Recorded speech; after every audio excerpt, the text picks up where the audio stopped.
देखो बेटा, तो रिफ्रैक्शन फ्रॉम प्लेन सरफेस हम क्या कर रहे थे, पढ़ रहे थे। अब रिफ्रैक्शन फ्रॉम प्लेन सरफेस में एक स्पेशल केस है हमारे पास, टोटल इंटरनल रिफ्लेक्शन। तो टॉपिक डालना है टोटल इंटरनल रिफ्लेक्शन। रिफ्लेक्शन है ये, है ना, ध्यान रखना। शॉर्ट फॉर्म में हम इसे सीधा बोल रहे हैं क्या, टीआईआर। शॉर्ट फॉर्म में हम इसे बोल रहे हैं टीआईआर। अब ये जो प्रोसेस है ये सिर्फ और सिर्फ तब होगा जब हमारा जो ऑब्जेक्ट है या लाइट का सोर्स है वो कहां प्रेजेंट हो, डेंसर मीडियम में। अगर वो डेंसर मीडियम में प्रेजेंट नहीं है तो ये फिनोमेना हम नहीं देख पाएंगे। तो लेट्स से हमने बोला कि भाई ये हमारे पास क्या होगा, एक इंटरफेस हो गया। इंटरफेस कहने का मतलब है यहां से दोनों अलग अलग बाउंड्रीज हैं, अलग अलग मीडियम है। हमने कहा कि नीचे में हमारे पास क्या है, डेंसर मीडियम है, और इसका जो रिफ्रैक्टिव इंडेक्स है वो कितना है, म्यू डी। इसी तरह से ऊपर में हमारे पास रेरर मीडियम है और रिफ्रैक्टिव इंडेक्स कितना है, म्यू आर। और हमने क्या किया है, यहां पे एक सोर्स रखा है। तो ये सोर्स ऑफ लाइट हो गया या ऑब्जेक्ट हो गया जिससे क्या हो रहा है, रेज निकल रहे हैं। अब जब ये क्या होगा, इस तरह से जाके गिरेगा बाउंड्री पे, तो ये क्या हो रहा है, इंटरफेस पे गिर रहा है रेरर एंड डेंसर। ये कहां से कहां जा रहा है, डेंसर से जा रहा है रेरर में। तो ये हमने ऑलरेडी क्या किया है, सीखा है कि इस एंगल ऑफ इंसिडेंस के लिए जो रिफ्रैक्शन एंगल होगा वो क्या होगा, ज्यादा होगा। ये बेंट होगा अवे फ्रॉम द नॉर्मल। तो जब ये क्या करेगा, यहां तक पहुंचेगा तो ये क्या हो जाएगा, बेंट होगा अवे फ्रॉम द नॉर्मल, और रिफ्रैक्शन एंगल जब होगा वो आई से ज्यादा होगा। इसी तरह से अगर हम क्या करें, ये बढ़ाते जाएं, एंगल ऑफ इंसिडेंस क्या करते जाएं, बढ़ाते जाएं, तो रिफ्रैक्शन एंगल और भी बढ़ता जाएगा।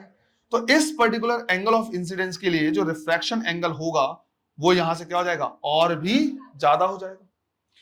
करते करते करते करते एक टाइम ऐसा आता है कि जिसके लिए एंगल ऑफ इंसिडेंस इतना ज्यादा बढ़ जाता है कि इसके लिए जो रिफ्रैक्शन एंगल होता है वो क्या हो जाता है, 90 डिग्री। तो जो भी बाउंड्री होता है वो अलोंग दी बाउंड्री क्या करता है, मूव करता है। ये एंगल ऑफ इंसिडेंस कहलाता है क्रिटिकल एंगल। ये एंगल ऑफ इंसिडेंस कहलाता है क्रिटिकल एंगल। वो एंगल ऑफ इंसिडेंस जिसके लिए रिफ्रैक्शन एंगल कितना हो, 90 डिग्री हो, is known as critical angle उसको। अब अगर हमने क्या किया, एंगल ऑफ इंसिडेंस को क्रिटिकल एंगल से भी ज्यादा बढ़ा दिया, मतलब इसको अगर हमने इससे ज्यादा बढ़ाया, तो अब ये दूसरे बाउंड्री पे जाएगा नहीं, बल्कि ये वापस उसी मीडियम में क्या हो जाएगा, रिफ्लेक्ट हो जाएगा, वापस रिफ्लेक्ट हो जाएगा। तो जैसे मान लो हमने बोला कि भाई यहां पे हमने क्या किया है, एंगल ऑफ इंसिडेंस अब क्या कर दिया, बढ़ा दिया है। अब हम कह रहे हैं कि जो हमारा एंगल ऑफ इंसिडेंस है ये क्रिटिकल एंगल से क्या है, ज्यादा है। तो ये वापस उसी मीडियम में क्या हो जाएगा, रिफ्लेक्ट हो जाएगा, और इसी फिनोमेना को हम बोलते हैं टोटल इंटरनल रिफ्लेक्शन। इसी को हम बोलेंगे टोटल इंटरनल रिफ्लेक्शन। ध्यान इस बात का रखना है, टिल क्रिटिकल एंगल ये जितने भी यहां पे क्या होंगे, रिफ्रैक्शन के लॉ होंगे, which is mainly Snell's law, वो वैलिड होगा। और क्रिटिकल एंगल के बाद में हमारे पास लॉज ऑफ रिफ्लेक्शन जो होंगे वो क्या होंगे, वैलिड होंगे, है ना। तो इसके जो होंगे, इसके बाद क्या होंगे, लॉज ऑफ रिफ्लेक्शन वैलिड होंगे। तो यहां तक अगर क्रिटिकल एंगल तक बात करें तो हम स्नेल्स लॉ क्या कर सकते हैं, लगा सकते हैं। और अगर मैं एग्जैक्टली कहां पे, एट क्रिटिकल एंगल की बात करूं, मैं एट क्रिटिकल एंगल की बात करूं और स्नेल्स लॉ लगाऊं, तो मैं लिखूंगा sine theta C divide by sine 90 is equal to, जिसमें जा रहा है that is mu R, divide by जिससे जा रहा है दैट इज म्यू डी। तो यहां पे हम क्या कर सकते हैं, लिख सकते हैं sine theta C is equal to mu R D, refractive index of rarer medium with respect to denser medium. But again most of the time ऐसा होगा कि जो हमारा रेरर मीडियम होगा वो क्या होगा, एयर होगा। तो अब हम यहां पे लगा रहे हैं इफ। हमने कहा कि भाई अगर ऐसा हुआ कि म्यू आर की वैल्यू कितनी है, 1 कब होगा, जब एयर। तो अब हम म्यू डी को सिर्फ क्या लिख सकते हैं, म्यू, और हमारे पास फॉर्मूला जाएगा sine theta C is equal to, right, sine theta C is equal to mu R divide by mu D लिखा था, इसको क्या लिख सकते हैं, 1 बाय म्यू। तो एक सिंपल सा फॉर्मूला आता है, अगर रेरर मीडियम एयर हुआ तो sine theta C is equal to 1 by mu. Clear है। हमें ये चीज समझ में आ रहा है कि जिस डेंसर मीडियम का रिफ्रैक्टिव इंडेक्स जितना ज्यादा होगा, साइन थीटा सी की वैल्यू उतनी कम होगी, तो थीटा सी की वैल्यू भी क्या होगी, उतनी कम होगी। क्योंकि साइन में क्या है, एंगल बढ़ाने से वैल्यू बढ़ती है, एंगल कम करने से वैल्यू भी कम होता है। तो जितना ज्यादा रिफ्रैक्टिव इंडेक्स होगा उसके लिए क्रिटिकल एंगल उतना कम होगा। क्रिटिकल एंगल उतना कम कहने का मतलब ये हुआ कि जल्दी से जल्दी वो क्या हो सकता है, रिफ्लेक्ट हो सकता है। यहां पे सबसे इंपॉर्टेंट चीज एक नॉर्मल रिफ्लेक्शन में और टोटल इंटरनल रिफ्लेक्शन में मेन डिफरेंस क्या होता है? नॉर्मल रिफ्लेक्शन कहने का मतलब है अगर कोई शाइनी सरफेस है, रिफ्लेक्टिंग सरफेस है, या कोई मिरर है जिसका दूसरे साइड हमने क्या कर दिया, पॉलिश कर दिया है, तो उस रिफ्लेक्शन में और यहां पे जो रिफ्लेक्शन हो रहा है इसमें मेन डिफरेंस क्या है?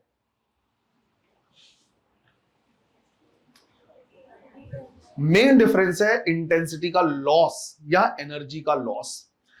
अगर मान लो हमने क्या किया है, यहां पे एक नॉर्मल मिरर लिया हुआ है और यहां पे एक सोर्स ले लिया जिसकी इंटेंसिटी हम मान रहे हैं 100, तो जब वो जाके क्या करेगा, टकराएगा और टकरा के रिफ्लेक्ट होके वापस आएगा, तो जो रिफ्लेक्टेड रेज होंगे या जो वापस रिफ्लेक्ट होके आएंगे उनकी इंटेंसिटी लगभग 10% कम हो जाती है। कोई ऐसा वो नहीं है, पर जो रिफ्लेक्शन होता है उसमें जो इंटेंसिटी ये एब्जॉर्ब कर लेता है नॉर्मल मिरर, वो बहुत ज्यादा होता है। लगभग 10 to 15% वो क्या करता है, हर बार लॉस होता जाता है, जिसकी वजह से अगर मैं मिरर का यूज करके मल्टीपल रिफ्लेक्शन करवाऊं तो 2-4 रिफ्लेक्शन के बाद जो इंटेंसिटी हो जाएगी लाइट की वो बहुत कम हो जाएगी और जो इमेज मिलेगा वो फेड हो जाएगा, उसकी जो इंटेंसिटी होगी उतनी नहीं होगी, शार्पनेस कम हो जाएगी। बट जब हम बात करते हैं टोटल इंटरनल रिफ्लेक्शन की, तो इंसिडेंस रे जब क्या होता है, टोटल इंटरनली रिफ्लेक्ट होता है, तो ऑलमोस्ट 99.9% क्या हो जाता है, रिफ्लेक्ट होता है। यहां पे किसी भी टाइप का एनर्जी लॉस नहीं होता है, या जो एनर्जी लॉस होता है वो हार्डली 1% का होता है। लगभग 99% या उससे भी ज्यादा क्या हो जाता है, रिफ्लेक्ट होता है। इसका मतलब हुआ कि अगर मुझे किसी भी लाइट को या इलेक्ट्रोमैग्नेटिक वेव को, विच मींस किसी भी सिग्नल को लार्ज डिस्टेंस तक अगर मुझे क्या करना है, ट्रांसफर करना है, तो मैं बार बार उसको टोटली इंटरनल रिफ्लेक्ट करा के पहुंचा सकता हूं, और उससे उसकी इंटेंसिटी उतनी कम नहीं होगी जो किससे कम होता था, नॉर्मल रिफ्लेक्शन। तो मेन डिफरेंस ध्यान रखना यही होता है, क्या, नॉर्मल रिफ्लेक्शन में इंटेंसिटी का लॉस बहुत ज्यादा होता है जबकि टोटल इंटरनल रिफ्लेक्शन में उतना नहीं होता, जिसकी वजह से इसका कई पर्पस है। पर्पसेस हम क्या करेंगे अभी देखेंगे। क्लियर है ये, है ना? 2 डेफिनेशन लिखने हैं, हालांकि उतनी इंपॉर्टेंट डेफिनेशन नहीं है। पहला लिखना है क्रिटिकल एंगल, पहला लिखना है क्रिटिकल एंगल। इसमें लिखना है the angle of incidence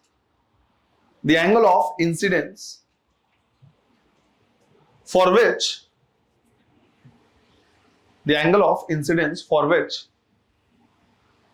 refraction angle is 90 degree. The angle of incidence for which refraction angle is 90 degree. ये हो गया क्या, क्रिटिकल एंगल। फिर नीचे लिखना है TIR।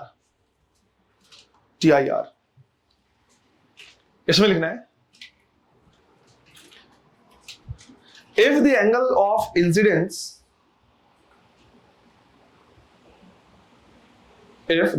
incidence for light moving from denser to rarer medium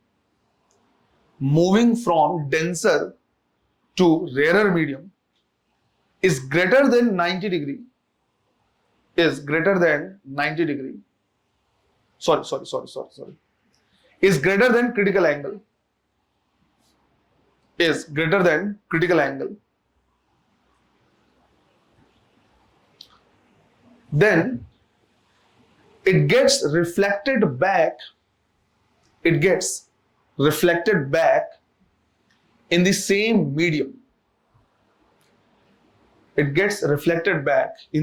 medium. Known as total internal reflection. Clear है ये? उसके बाद तुम इसको क्या कर सकते हो, बना सकते हो। देखो, तो कई हमारे पास नेचुरल फिनोमिनास होते हैं और कई इसके क्या है, एप्लीकेशंस हैं जो हमको क्या करना है, देखना है ना? तो यहां पे मैं सिर्फ और सिर्फ क्या करना, बता दे रहा। अगर डिटेल में और तुमको पढ़ना होगा तो तुम एनसीईआरटी एक बार रीड कर सकते हो, हालांकि जॉब नहीं पड़ेगी इतना, है ना? तो यहां पे हम क्या कर रहे हैं, देख रहे हैं natural phenomenas and application of TIR। जैसे हम नेचुरल फिनोमिना की क्या करते हैं, बात करते हैं, ऐसे नेचुरल फिनोमिना जिसको एक्सप्लेन किया जा सकता है with the help of TIR, उनमें सबसे पहला हमारे पास होता है क्या, मिराज, राइट? और ये सबको पता है कि गर्मियों के टाइम पे जब हम बहुत डिस्टेंस पे क्या करते देखते हैं तो ऐसा लगता है जैसे वहां पे क्या है, पानी भरा हुआ है। सिंपल सा रीजन है कि जैसे मान लो हम बात कर रहे हैं कि ये हमारा क्या है, ग्राउंड या सरफेस इस तरह से। अब गर्मियों के टाइम पे जो ग्राउंड होता है वो जल्दी हीट होता है। जब ये जल्दी हीट होता है तो जो इसके कांटेक्ट में एयर है वो भी क्या होता है, बहुत जल्दी हीट होता है। कहने का मतलब है नीचे का जो मीडियम होता है या जो एयर होता है वो डेंसर, सॉरी रेयरर हो जाता है इसके कंपैरिजन में ऊपर वाले एयर में, है ना। होने को पूरा का पूरा एक तरीके से रेयर मीडियम है, लेकिन अगर उनको भी हम क्या करें, कंपेयर करें, तो कंपेटिवली जो ज्यादा हॉट एयर होगा वो क्या होगा, रेयर होगा ऊपर के कंपैरिजन में। अब हुआ ये कि मान लो यहां पे क्या है, कोई ऑब्जेक्ट है इस तरह से, राइट। मान लो एक पेड़ है जिसको तुम क्या कर रहे हो, देख रहे हो यहां पे खड़े होके। अब जब तुम यहां पे क्या कर रहे हो, खड़े होके देख रहे हो, तो यहां से जो रेज आ रहे हो तुम्हारे आंख तक पहुंचना चाहिए। अब पूरे ऊपर से लेकर नीचे तक के रेज वहां पहुंचना चाहिए, तभी तुम पूरे पेड़ को क्या कर पाओगे, देख पाओगे। दिक्कत यह है कि यहां से जो रेज आते हैं वो जैसे जैसे क्या होता है, ट्रांजिट होते हैं, ऊपर में डेंसर नीचे में रेयर, ऊपर में डेंसर नीचे में रेयर। तो कई बार ऐसा होता है कि अगर दोनों में रिफ्लेक्टिव इंडेक्स सफिशिएंटली वो हुआ, डिफरेंस हुआ, और आने वाला जो रेज है वो टोटल इंटरनल रिफ्लेक्ट हो गया, तो ये जो रेज होते हैं वो क्या होते हैं, इस तरह से ऐसे टीआईआर में हो जाते हैं। हमेशा हो जरूरी नहीं है, पर अगर वो जो एंगल ऑफ इंसिडेंस है वो क्या हुआ, क्रिटिकल एंगल से ज्यादा, तो वो टोटल क्या होता है, रिफ्लेक्ट हो जाता है। अब वो हर पॉइंट में हल्का हल्का सा रिफ्लेक्ट होता है, क्योंकि हर जगह पे जो लेयर है, ये वाला जो है वो डेंसर है इसके कंपैरिजन में, ये डेंसर है इसके कंपैरिजन में, ये डेंसर है इसके कंपैरिजन में, तो हर पॉइंट पे बहुत छोटे छोटे टीआईआर होते हैं, और ये जो रेज होते हैं वो ऐसे मुड़ जाते हैं। हम कभी भी ऐसे नहीं देख सकते, हम देख पाएंगे हमेशा स्ट्रेट लाइन में। तो जब इस रेस को हम क्या करते हैं, देखते हैं पीछे बैक ट्रेस करके, तो हमें ऐसा लगता है कि जो ऑब्जेक्ट है वो यहां पे बना है। तो एक्चुअली में हम ऑब्जेक्ट नहीं बल्कि उसका इमेज क्या करते हैं, ऑब्जर्व करते हैं ऐसे। जब क्लियर हम किसको क्या करते हैं, यहां से देखते हैं। तो जब हमें कोई इमेज क्या होता है, उल्टा दिखता है, जैसे मान लो कहीं पे पेड़ है और वो उल्टा दिखता है, तो हमें ऐसा लगता है जैसे वहां पे क्या है, उसकी परछाई बनी हुई है। जब पेड़ उल्टा दिखता है तो ऐसे परछाई, और ऐसा लगता है जैसे वहां पे क्या है, पानी भरा हुआ है। तो उसी फिनोमिना को हम कहते हैं क्या, मिराज। इसको हिंदी में बोला जाता है क्या, याद है ना, मृग मारीचिका, है ना। ये जो चीज फिनोमिना वो बहुत पहले हर कहानियों में और ग्रंथों में लिखा हुआ है कि एक्चुअली क्या होता है, ये बहुत उस तरह से कि रेगिस्तान वगैरह में या डेजर्ट्स वगैरह में क्या होता है कि जैसे बहुत ज्यादा गर्मी होती है, तो मान लो वहां पे कोई हिरण या ऐसे घूम रहा है और उसको पानी पीना है, तो उसको पानी दिखता नहीं, लेकिन जब वो दूर में देखता है कहीं पे अगर घास फूस या कुछ भी है, तो वैसा लगता है जैसे वहां पे क्या है, पानी भरा हुआ है, क्योंकि उसको रिफ्लेक्शन जैसा दिखता है उल्टा ऐसे।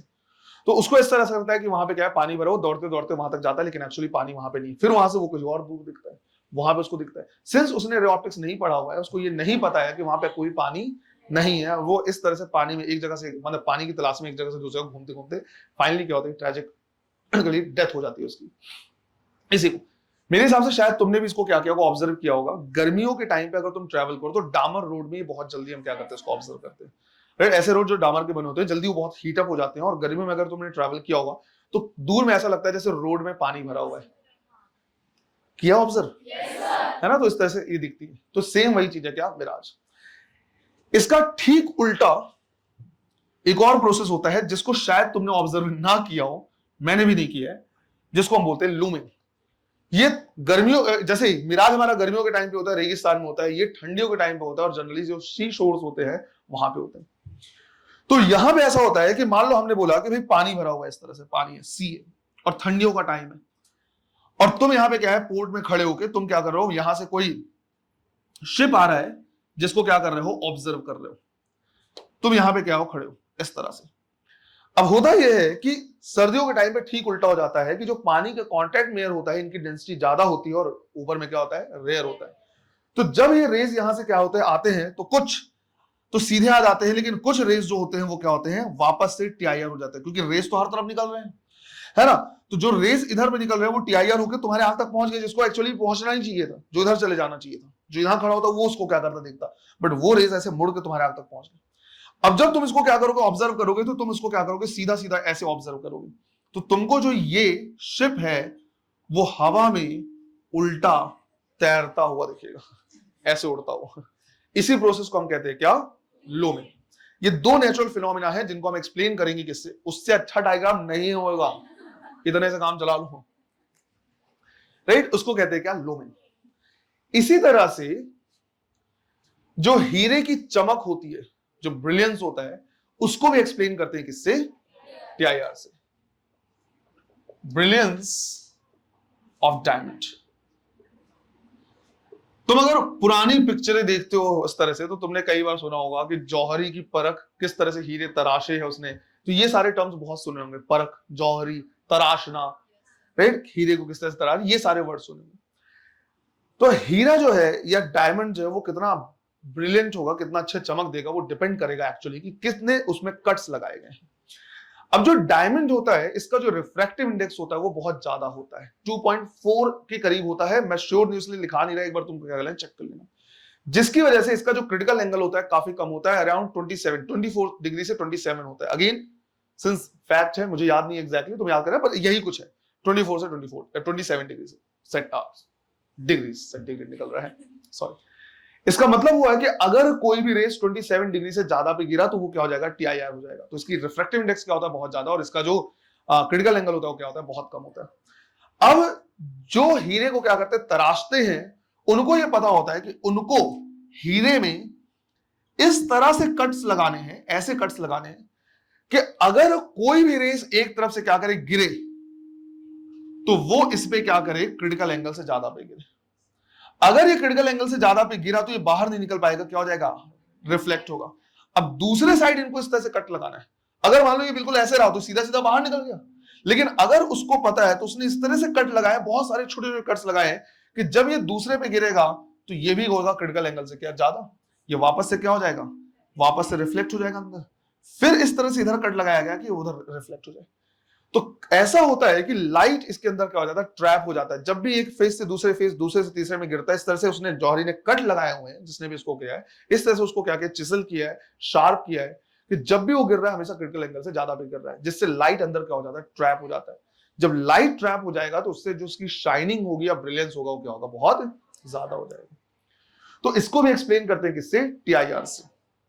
और सबसे इंपॉर्टेंट, इसका एप्लीकेशन जो हम क्या कर रहे हैं, यूज कर रहे हैं बहुत ज्यादा, वो है हमारे पास क्या, फाइबर ऑप्टिक्स या ऑप्टिकल फाइबर तुम बोल सकते हो, ऑप्टिकल फाइबर्स। तो जो ऑप्टिकल फाइबर होता है इसमें बेसिकली क्या होते हैं, इसी को यूज करते हैं। दो अलग अलग टाइप का मीडियम लिया जाता है, अंदर में एक डेंसर मीडियम होता है और उसके ऊपर में एक क्या होती है, कोटिंग की होती है, जो थोड़ा सा क्या होता है, रेयर मीडियम होता है। तो ये अंदर वाला जो है इसको हम कहते हैं कोर, ये कैसा है, डेंसर है। बाहर वाला जो होता है इसको कहते हैं कैडल, जो बेसिकली क्या होता है, रेयर मीडियम होता है। अब इसको इस तरह से बनाया जाता है कि अगर इसमें मान लो कोई लाइट इस तरह से क्या हुआ, इंटर किया, राइट, लाइट इंटर किया, तो वो यहां पे जब गिरेगा तो डेंसर रेयर बाउंड्री में है, उसको इस तरह से बनाया जाता है क्रिटिकल एंगल से क्या हो, ज्यादा पे गिरे। जब ये क्रिटिकल एंगल से ज्यादा पे गिरेगा तो ये क्या हो जाएगा, TIR यहीं पे आएगा, फिर वापस से ऐसे, और इस तरह से करके वो क्या करता है, ट्रैवल करता है। इसके मेजर एप्लीकेशन क्या है, सिंस हमको पता है कि कितने बार भी रिफ्लेक्ट हो इनकी इंटेंसिटी कम नहीं होगी, तो सबसे पहला एप्लीकेशन मेडिकल फील्ड में आता है। मेडिकल फील्ड में शायद इंडोस्कोपी जैसे तुमने पढ़ा होगा कि अंदर के ऑर्गन्स को हमें क्या करना होता है, विजुलाइज करना होता है जब, तो इसकी हेल्प लेते हैं। हमें अगर किसी भी ऑब्जेक्ट को क्या करना है, देखना है, तो सबसे इंपॉर्टेंट चीज है कि उससे लाइट रेज निकले और हमारे आंख तक पहुंचे। अगर वहां पे अंधेरा है तो हम उसको देख नहीं पाएंगे। तो सिर्फ अगर कैमरा हम क्या करें, किसी के शरीर में इंसर्ट करें तो अंदर में क्या है, अंधेरा है, तो हम ऑर्गन को नहीं देख पाएंगे। तो हम क्या करते हैं, एक पाइप से कैमरा और उसका वायर डालते हैं और उसके बगल में एक ऑप्टिकल फाइबर डालते हैं। ऑप्टिकल फाइबर में क्या होता है, लाइट इस तरह से होता है। सिंस इसको हम अगर क्या कर दें, मोड़ दें, तो लाइट भी क्या हो सकता है, मुड़ सकता है। लाइट को मोड़ने का सबसे बेस्ट तरीका हो गया ऑप्टिकल फाइबर का यूज करके। तो एक बगल में एक और पाइप रहता है जो ऑप्टिकल फाइबर, उसमें क्या होता है, लाइट होता है। जब उसको हम क्या करते हैं, इंसर्ट करते हैं, तो भले वो कैसे भी मुड़ते हुए जाए, लाइट उसके साथ साथ जा रहा है। लाइट ऑर्गन पे गिरता है, रिफ्लेक्ट होकर कैमरे पे जाता है और कैमरा उसको क्या करता है, ऑब्जर्व कर लेता है, और हम बाहर में क्या कर सकते हैं, देख सकते हैं। ये बहुत पहले से क्या कर रहे हैं, यूज कर रहे हैं। अचानक से लोगों को ये लगा कि अगर हम इसमें से इलेक्ट्रोमैग्नेटिक वेव भी चाहे तो क्या कर सकते हैं, ट्रांसफर कर सकते हैं। तो अब जो हमारे कनेक्शन से, ब्रॉडबैंड कनेक्शन से ये जो सिग्नल है, उनको भी ट्रांसफर करने के लिए हम ऑप्टिकल फाइबर का क्या करने लगे, यूज करने लगे। तुमने खुद इस चीज को क्या किया होगा, देखा होगा, पहले जो वाईफाई कनेक्शन वगैरह लगे होते थे वो कॉपर वायर के थ्रू आते थे। उसमें जो स्पीड थी वो क्या थी, कम थी। अब जो स्पीड है बहुत ज्यादा। तुमने सुना होगा अब तो जियो फाइबर लगने लगा, एयरटेल फाइबर कनेक्शन। तो फाइबर कनेक्शन कहने का मतलब है अब डेटा को ट्रांसफर करने के लिए फाइबर ऑप्टिक्स का यूज करने लगे, ऑप्टिकल फाइबर का। तो ऑप्टिकल फाइबर में एक तो क्या होता है, लॉस बहुत कम होता है। इनिशियल कॉस्ट जरूर आता है, लेकिन अगर एक बार बिछा दिया गया तो ये क्या होता है, लॉस बहुत कम होता है।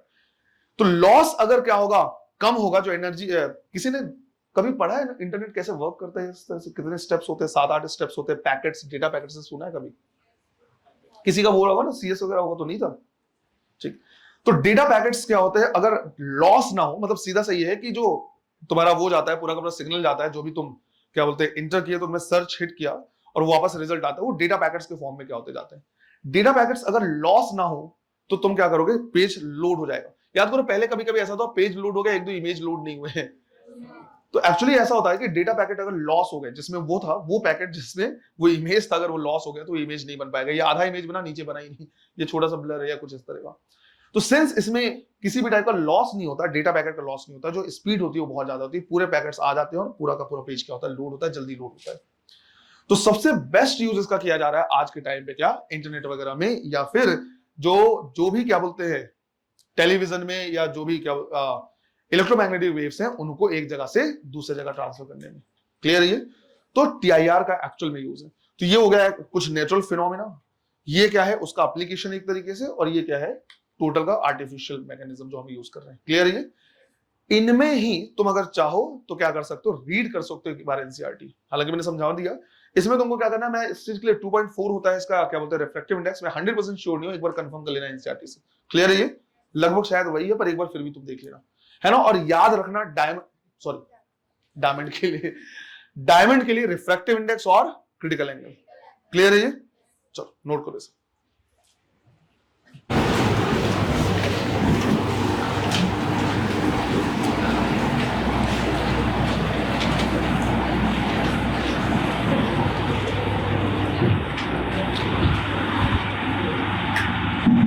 ठीक, तो यहां पे भी हमें क्या करना है, न्यूमेरिकल सॉल्व करने हैं, क्वेश्चन लिखने हैं। A bulb is placed at a depth of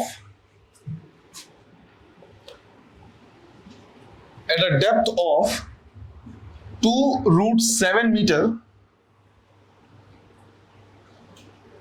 2√7 meter in water, bracket में लिख सकते हो refractive index 4/3।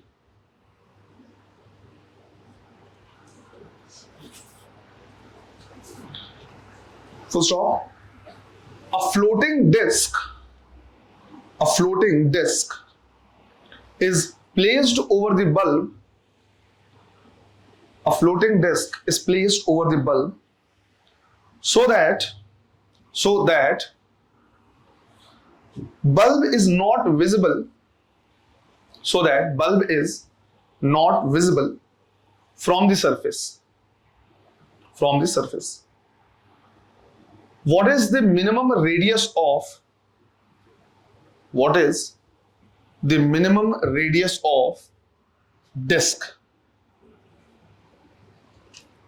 minimum radius of disk? ये क्वेश्चन दो अलग अलग प्रकार से पूछा हुआ है, दो अलग अलग एग्जाम में। एक बार यही पूछा हुआ है कि नीचे में हमने क्या किया है, बल्ब रखा हुआ है, बाहर से कितने एरिया से हम उसको क्या कर सकते हैं, देख सकते हैं, कितना बड़ा डिस्क रखे कि कवर हो जाए। दूसरी बार बोला है कि इसी डेप्थ में एक फिश है, जब वो बाहर के वर्ल्ड को क्या करेगा, देखेगा, तो कितने रेडियस या कितने डायमीटर के सर्कल में उसको क्या करेगा, बाहर का वर्ल्ड दिखेगा। तो क्वेश्चन को समझो ऐसा क्यों बोला हुआ है, फिर अपन क्या कर रहे हैं उसको बाद में देखेंगे। क्वेश्चन ऐसे बोला हुआ है कि मान लो हमने बोला कि भाई ये क्या है, पूरा का पूरा वाटर है इस तरह से। अब वाटर के सरफेस से, ये जो सरफेस है उससे 2√7 पे डेप्थ में यहां पे एक बल्ब रखा हुआ है। अब जरूर हमें ऐसा लग सकता है कि इस बल्ब का जो रेज होंगे वो हर तरफ से क्या होगा, बाहर निकलेगा, पर एक्चुअली ऐसा नहीं है। जब इस बल्ब का रेज क्या करेगा, यहां से जाएगा, ऐसे निकल सकता है, लेकिन ऐसा भी होगा कि एक बार ये गिरेगा कहां पे, क्रिटिकल एंगल पे। जब इस तरह से क्या करेगा, जाएगा, यहां से जाएगा, निकल जाएगा, यहां से जाएगा, निकल जाएगा, यहां पे जाएगा, तो ये गिरेगा किस पे, क्रिटिकल एंगल पे। जब ये क्रिटिकल एंगल पे गिरेगा तो ये रेज जो हो जाएगा वो क्या हो जाएगा, ऐसे चला जाएगा। इसके बाद जो भी रेज होंगे इससे बाहर, वो क्या हो जाएगा, वापस से रिफ्लेक्ट हो जाएगा। तो एक्चुअल में जो रेज है वो हर जगह से नहीं निकलेगा, बल्कि सिर्फ और सिर्फ एक सर्कल से निकलेगा। कैसे, जिस तरह से यहां पे निकला है उसी तरह से यहां पे भी जाएगा, यहां भी गिरेगा कितने पे, क्रिटिकल एंगल पे, और ये ऐसे हो जाएगा, इधर से निकल नहीं पाएगा। तो इस पूरे एक कोनिकल हमको शेप मिलेगा, और सिर्फ इतने ही एरिया से लाइट क्या हो सकता है, बाहर निकल सकता है। अगर मैं ऐसा करूं कि जितने एरिया से लाइट निकल रहा है उतना ही बड़ा डिस्क रख दूं, तो ये बल्ब जो है नीचे में हमारे पास जो सोर्स है वो क्या हो जाएगा, कवर हो जाएगा, और इसको तुम देख नहीं पाओगे, हर जगह से कवर करने की जरूरत नहीं पड़ेगी। ठीक जिस तरह से इतने रेज ही यहां से बाहर निकल सकते हैं, इतने ही रेज यहां तक पहुंच भी सकते हैं। इसका ठीक उल्टा केस ऐसा होगा, इधर से रेज यहां तक नहीं पहुंचेंगे, सिर्फ इतने से जो रेज होंगे वही क्या कर सकता है, पहुंच सकता है। तो अगर इसी क्वेश्चन को मॉडिफाई कर दे कि यहाँ पे फिश है, वो बाहर की कितनी दुनिया देख पाएगा, तो सिर्फ और सिर्फ इतने सर्कुलर पार्ट को देख पाएगा। शायद तुमने इसको ऑब्जर्व किया होगा, अगर तुम डिस्कवरी चैनल या इस तरह से नेट जियो वगैरह देखोगे और कभी भी उसमें अंडर वाटर शॉट दिखाता है, तो अगली बार अब क्या करना, इस चीज को थोड़ा सा ध्यान रखना या ऑब्जर्व करना कि जब नीचे से कैमरा ऊपर की तरफ दिखाता है तो ऐसा नहीं कि पूरा आकाश दिखता है, राइट, सिर्फ एक सर्कुलर पार्ट दिखता है। वो तब होता है जब काफी थोड़े डेप्थ में हो, बिल्कुल ऊपर होगा तब तो सब कुछ दिखता है, लेकिन जब डेप्थ में होता है तो एक सर्कुलर पार्ट में ही जो है स्काई दिखता है। क्या किसी ने ऑब्जर्व किया इस चीज को? है ना, जिसने ऑब्जर्व नहीं किया, अगली बार अगर मान लो अंडर वाटर सीन कभी भी दिखा रहा है डिस्कवरी वगैरह में, तो एक बार ऑब्जर्व करना, कभी भी अगर नीचे से ऊपर दिखाएगा और कैमरा अगर बहुत नीचे है तो वो इसी तरह से दिखेगा। क्लियर है? तो अब ये बोला है कि इसका मुझे क्या करना है, रेडियस निकालना है कि भाई इसका जो रेडियस है वो कितना है। यहां से अगर मैं क्या करूं, परपेंडिकुलर ड्रॉ करूं, अगर ये एंगल थीटा सी है तो ये एंगल भी क्या हो जाएगा, थीटा सी, और ये हो गया डेप्थ जिसकी वैल्यू गिवन है 2√7। तो मुझे ये वैल्यू पता है और मुझे क्या करना है, ये निकालना है। तो इस एंगल के लिए परपेंडिकुलर हो गया और ये क्या हो गया, बेस हो गया। मुझे क्या लिखना चाहिए, tan theta C should be equal to r divide by d। पर प्रॉब्लम क्या है, मेरे को tan थीटा सी की वैल्यू नहीं पता। अगर tan थीटा सी की वैल्यू पता हो, ये पता हो, तब तो मैं ये निकालूं, बट मुझे sin थीटा सी पता है। अगर मैं यहां से क्या करूंगा, sin थीटा सी लिखूंगा तो मैं लिखूंगा 1/μ which is equal to 3/4। Mu की वैल्यू 4/3 है तो sin थीटा सी 3/4। बट मुझे निकालना है tan थीटा सी, मेरे को क्या पता है, sin। तो क्या शुरू में ये सिखाया हुआ है कि अगर sin की वैल्यू देके cos पूछ ले, cos की वैल्यू देके sin पूछ ले, निकाल सकते हैं? किसके हेल्प से निकालते हैं, ट्रायंगल से। तो हमने क्या किया, यहां पे एक छोटा सा ट्रायंगल ड्रॉ कर लिया। हमें पता है sin थीटा सी, इस एंगल को अगर थीटा सी मान ले तो ये परपेंडिकुलर हो जाएगा, ये बेस हो जाएगा और ये क्या हो जाएगा, हाइपोटेनियस। इसको अगर मैं कंपेयर करूं परपेंडिकुलर बाय हाइपोटेनियस से, तो इसकी वैल्यू कितनी है 3 और इसकी वैल्यू कितनी है 4। तो मैं बेस यहां से निकाल सकता हूं, 4 का स्क्वायर मतलब 16 माइनस 9 कितना आएगा, √7। तो बेस पता चल गया। और अगर बेस पता चल गया तो tan theta C equal to perpendicular divide by base, ये पता चल गया मुझे। इसकी वैल्यू पुट कर देंगे यहां पे, तो हम लिखेंगे 3/√7 is equal to r divide by depth कितना गिवन है, 2√7। ये कैंसिल हो गई, रेडियस कितना जाएगा, 6 मीटर, या डायमीटर अगर पूछेगा तो 12 मीटर। क्लियर है? सॉल्व करने का तरीका ऐसे ही रहेगा, करो। अगला क्वेश्चन ऐसे है कि हमारे पास क्या है, एक इस तरह का ऑप्टिकल फाइबर है, राइट। ये हो गया इसका क्या, एक्सेस, और इसमें गिवन है कि जो ऑप्टिकल फाइबर है इसका रिफ्रैक्टिव इंडेक्स है 2/√3। ये गिवन है 2/√3। अब हो ये रहा है कि जब यहां से क्या हो रहा है, लाइट रे इंटर कर रहा है, तो यहां से क्या होता है, रिफ्रैक्ट होता है ना। तो ये हो जाएगा एंगल ऑफ इंसिडेंस, ये हो जाएगा यहां से क्या, एंगल ऑफ रिफ्रैक्शन। जब ये रिफ्रैक्ट होके क्या हो रहा है, इस बाउंड्री पे गिर रहा है, तो ये बिल्कुल क्रिटिकल एंगल पे गिर रहा है। क्रिटिकल एंगल कहने का मतलब है कि जो लाइट रे है वो क्या हो रहा है, बाउंड्री के साथ ऐसे मूव कर रहा है। कुछ नहीं बोला है तो बाहर में क्या लेके चलेंगे, एयर लेके चलेंगे। तुमसे क्वेश्चन बोला है कि इस एंगल की वैल्यू कितनी होनी चाहिए। ये हमें जानना जरूरी होता है कि भाई किसी भी रेस को मैं कम से कम कितने एंगल पे क्या करूं, वो इंसर्ट करूं ताकि वो अंदर ही रह जाए। तो अगर ये क्रिटिकल एंगल पे गिरेगा तो इस एंगल को हमें क्या करना होता है, निकालना होता है। क्लियर है? ये तरीका क्या रहेगा, यहां पे एक राइट एंगल ट्रायंगल बन रहा है, ये एंगल कौन सा है, क्रिटिकल एंगल। तो पहले सिंस म्यू दिया है तो पहले क्या निकालोगे, क्रिटिकल एंगल। फिर क्रिटिकल एंगल की हेल्प से क्या निकल जाएगा, r, इस राइट एंगल ट्रायंगल में। फिर r की हेल्प से क्या निकालोगे, थीटा। तो इधर से तुमको क्या करना है, प्रोसीड करना शुरू करना है। पहले थीटा से निकालना है, फिर r निकालना है, फिर स्नेल्स लॉ से क्या करना है, थीटा की वैल्यू निकालनी है। क्लियर है ये? तो थीटा की वैल्यू तुमको क्या करना है, फाइंड आउट करना है। करो, शुरू करेंगे। तो सबसे पहले हम क्या करेंगे, लिखेंगे कि भाई sin theta c is equal to, बाहर में कुछ नहीं बोले तो यार, तो हो जाएगा 1/μ, और 1/μ अगर लिखेंगे तो कितना जाएगा, √3/2। तो बेसिकली sin थीटा c की वैल्यू हमें यहां मिल गई। अब हमें पता है कि भाई ये राइट एंगल ट्रायंगल है, ये 90 डिग्री है। इसका मतलब हुआ कि थीटा c प्लस r किसके बराबर होगा, 90 के बराबर। इसका मतलब ये हुआ कि भाई theta c is equal to 90 minus r।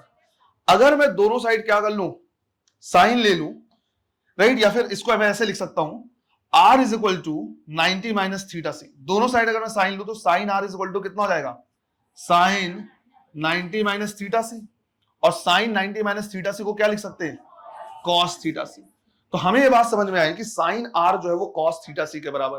पर मुझे तो साइन थीटा सी पता है, लिखना क्या है, कॉस थीटा सी। तो निकाला जा सकता है, वही राइट एंगल ट्रायंगल की हेल्प से, कि जैसे मान लो मैंने बोला कि यहाँ पे मेरे पास राइट एंगल ट्रायंगल है, ये थीटा सी है, तो ये परपेंडिकुलर हो गया, ये बेस हो गया, ये हाइपोटेन्यूस हो गया। इससे कंपेयर करूं तो परपेंडिकुलर की वैल्यू √3 और हाइपोटेन्यूस कितना 2, तो बेस की वैल्यू निकाली जा सकती है। बेस की वैल्यू निकालेंगे तो हाइपोटेन्यूस का स्क्वायर 4 - 3 कितना आ जाएगा 1। तो यहां से समझ में आएगा कि cos थीटा सी, जिसको बेस बाय हाइपोटेन्यूस लिखते हैं, वो कितना 1/2, बेस बाय हाइपोटेन्यूस 1/2 हो गया। तो मतलब ये हुआ कि ये फर्दर किसके बराबर हो जाएगा, साइन आर के बराबर। क्लियर है ये? अब ऐसा हमने इसलिए लिखा है क्योंकि यहां पे हम स्नेल्स लॉ लगाने वाले हैं। जब यहां पे हम स्नेल्स लॉ लगाएंगे तो लिखेंगे sine theta divide by sine R is equal to mu. तो sine theta is equal to हो जाएगा mu times which is 2/√3 multiplied by sine R, और साइन आर की वैल्यू कितनी है 1/2। तो हमें मिल जाएगा यहां से sine theta is equal to 1/√3 या फिर theta is equal to sine inverse 1/√3। Clear है ये? है ना? एक हमारे पास सीधा सीधा फॉर्मूला है, तुम चाहो तो क्या कर सकते हो, इसको भी यूज कर सकते हो। अगर मान लो कभी ऐसा हुआ कि सेम इसी तरह का क्वेश्चन पूछा है और यहां पूछा है कि एंगल ऑफ एक्सेप्टेंस बोलते हैं इसको, वैसे कितने भी ये वो नहीं बाहर निकलेगा, इस थीटा की वैल्यू क्या क्या पूछा हुआ है। बाहर पे रिफ्रैक्टिव इंडेक्स है μ1 और अंदर पे रिफ्रैक्टिव इंडेक्स है कितना μ2। तो थीटा इज इक्वल टू हम क्या कर सकते हैं, लिख सकते हैं sine inverse √μ2 square minus μ1 square. इस तरह से हम क्या कर सकते हैं, फॉर्मूला यूज कर सकते हैं। तो यहां से हम क्या कर सकते हैं, देख सकते हैं, हम लिखेंगे सीधा सीधा साइन इनवर्स √ यहां पे μ2 की वैल्यू कितनी, ये कहलाएगा, तो 2/√3 का स्क्वायर और माइनस μ1 का 1, तो हो जाएगा 4/3 - 1, कितना आ जाएगा 1/3। तो थीटा इज इक्वल टू क्या आ गया, साइन इनवर्स 1/√3, सीधा आ जाता है। तो तुम चाहो तो क्या कर सकते हो, इस फॉर्मूले को याद रख सकते हो। अगर कभी कंफ्यूजन हो ना कि μ2 कौन सा है μ1 कौन सा है, तो कोई दिक्कत नहीं है। अगर तुम एक से दूसरे को माइनस करके देखो, अगर माइनस में आया तो स्क्वायर रूट के अंदर माइनस में आ रहा है तो पॉसिबल नहीं होगा, तो उल्टा कर देना। ये मैं तब बता रहा हूं कि अगर कंफ्यूजन हो जाए कि ये μ2 है या μ1 है, तो आराम से वैल्यू रख के देखो, एक से ज्यादा ही आना चाहिए, सॉरी पॉजिटिव आना चाहिए, एक से ज्यादा नहीं पॉजिटिव आना चाहिए। क्लियर है ये? तो फॉर्मूला याद रख सकते हो, करो। नेक्स्ट क्वेश्चन में भी हमें अप्रोच क्या करना है, ऐसे रखना है, एक साइड से क्या करना है, शुरू करना है, एक एंगल को निकालेंगे, फिर उससे दूसरा, दूसरे से तीसरे, इस तरह से क्या करना है, अप्रोच करना है। जो नेक्स्ट क्वेश्चन है वो क्या करना है, ध्यान रखना है, वो इस तरह का है कि भाई यहां पे हमारे पास इस तरह का क्या है, एक स्ट्रक्चर है जिसमें इतना पार्ट जो है वो ग्लास का बना हुआ है। अब जो ऊपर वाला पार्ट है, इनिशियली उसमें क्या है, एयर है, और बाद में उसमें क्या कर दिया है, वाटर भर दिया हुआ है ना। तो ऊपर वाला जो पार्ट है पहले एयर है और बाद में उसके में क्या कर दिया है, वाटर फिल कर दिया है। उसके लिए क्या है, क्वेश्चन है, क्वेश्चन का लैंग्वेज लिखना है।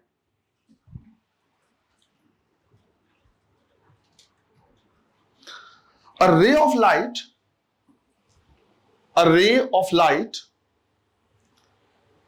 traveling in glass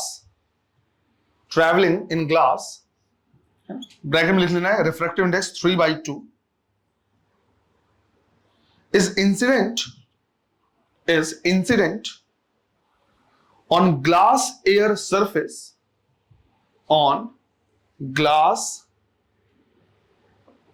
surface at critical angle.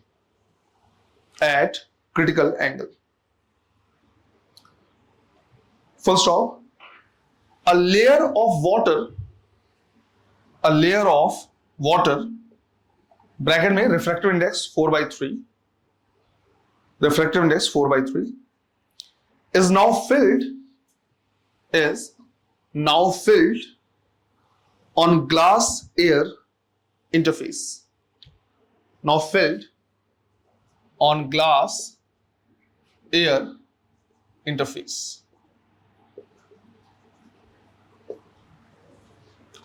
At what angle will the ray of light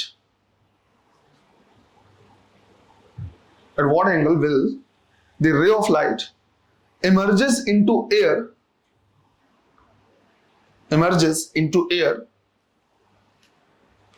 at water air surface?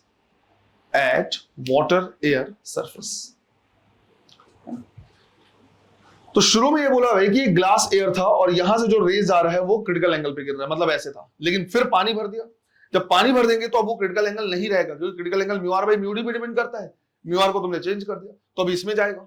फिर यहां से जब जाएगा तो ये अब वाटर एयर है, यहां से क्या होगा, बाहर निकलेगा। तो बोला यहां से कितने एंगल पे क्या होगा, ये बाहर निकलेगा। समझ में आया ये? तो पहले ये गिर रहा था क्रिटिकल एंगल पे, फिर पानी भर दिया तो पानी में इंटर करेगा, फिर पानी से एयर में जाएगा तो कितने एंगल पे निकलेगा वो तुमको बताना है। तो पहले यहां से ये वाला एंगल, फिर यहां से ये वाला एंगल, यहां से ये वाला एंगल, ऐसे करना, सॉल्व करना है। करो और अच्छे समझ में आए। पहले ये हो रहा था कि यहाँ पे एयर था और यहाँ पे क्या था, ग्लास था। तो मान लो हमने बोला कि ये क्या है, इस तरह से गिर रहा है, तो वो एंगल उसके लिए क्या था, क्रिटिकल एंगल, और ये पहले ऐसे चला जा रहा था। फिर जब वाटर फिल कर दिया तो ये क्या होगा, रिफ्रैक्ट होकर यहां पहुंचेगा, और जब रिफ्रैक्ट होकर यहां पहुंचेगा तो यहां से क्या करेगा, बाहर निकलेगा। तो पहले क्या करना है तुमको, थीटा से निकालना है, ये पता करना है कि एंगल क्या था, फिर उससे तुमको ये वाला एंगल पता चलेगा, लेट से कितना, R1, यहां भी R1 है तो ये भी कितना होगा, R1, इसको निकालना है। तो with the help of theta C तुम R1 निकालोगे, फिर R1 से तुम ये क्या करोगे, निकालोगे R2, और यही क्या क्या है पूछा है कि एयर से वाटर से एयर में कितने में जाएगा, है ना। 90 डिग्री, वेरी गुड। पहले हम कह रहे हैं कि यहां पे इनिशियली क्या था, एयर था, राइट, तब वो कहलाएगा क्या, क्रिटिकल एंगल। तो शुरू में उससे क्या कर ले रहे हैं, सॉल्व कर ले रहे हैं कि भाई ये एंगल की वैल्यू कितनी है। तो हमने लिखा इनिशियली, और यहां पे लिख रहे हैं for glass air interface, right, glass air interface के लिए हम लिखेंगे sine theta C is equal to 1 by mu. Glass का रिफ्रैक्टिव इंडेक्स कितना दिया हुआ है, राइट, 3/2, तो ये कितना हो जाएगा, 2/3। तो इससे पता चल गया कि भाई साइन थीटा सी की वैल्यू कितनी है, 2/3। ये आ गया इक्वेशन नंबर 1। फिर अब एंगल वही है, एंगल चेंज नहीं हुआ है, बस ये है कि जब तुमने इसको पानी यहां पे भर दिया तो अब ये क्रिटिकल एंगल नहीं कहलाएगा। अब ये एंगल वही है पर एंगल क्रिटिकल नहीं कहलाएगा, दैट्स इट। अब इसके लिए मुझे जानना है R1, तो मैं यहां पे क्या करूंगा, फिर देखूंगा for glass water interface. Glass water interface में बोलूंगा कि भाई sine theta C divide by sine R1 is equal to जिसमें जा रहा है डिवाइड बाई जिससे जा रहा है। तो इससे साइन R1 की वैल्यू आ जाएगी mu G divide by mu W multiplied by sine theta C. Mu G की वैल्यू कितनी गिवन है, 3/2, राइट। वाटर का रिफ्रैक्टिव इंडेक्स 4/3 और साइन थीटा सी की वैल्यू 2/3। 3 से 3 कैंसिल, 2 से 2 कैंसिल, तो यहां से साइन R1 की वैल्यू कितनी, 3/4, ये हो गया। अब अगर मुझे R1 पता चल गया तो मैं यहां से R2 निकाल सकता हूं। अब मैं लिखूंगा water air interface, for water air interface. यहां पे क्या लिखूंगा मैं, sign R1 divide by sign R2, जिसमें जा रहा है एयर, जिससे जा रहा है क्या, वाटर। तो यहां से साइन R2 की वैल्यू जाएगी mu water multiplied by sine R1। तो म्यू वाटर कितना, 4/3, और साइन R1 कितना, 3/4, कितना आ गया, 1। तो R2 की वैल्यू कितनी, 90 डिग्री। तो बेसिकली जो R1 है वो एयर, सॉरी, वाटर एयर के लिए वो क्रिटिकल एंगल हो गया एक तरीके से, है ना। वो दूसरी बात है, R2 की वैल्यू कितनी हो जाएगी, 90 डिग्री। अब ऐसा लग सकता है सर इतना बड़ा क्वेश्चन नहीं आएगा, ठीक है नहीं आएगा, लेकिन इसका एक पार्ट तो आ सकता है, राइट। सिंपल ये R1 पूछ सकता है। R1 इस तरह से क्या कर सकता है, पूछ सकता है कि हमने बाद में क्या कर दिया, पानी भर दिया, बताओ अब रिफ्रैक्टिव एंगल कितना है ना, क्रिटिकल एंगल की वैल्यू पूछ सकता है। तो अलग अलग टाइप के क्वेश्चन से बन सकते हैं, ध्यान ये रखना है, स्टेप वाइज सॉल्व करोगे आराम से बन जाएगा।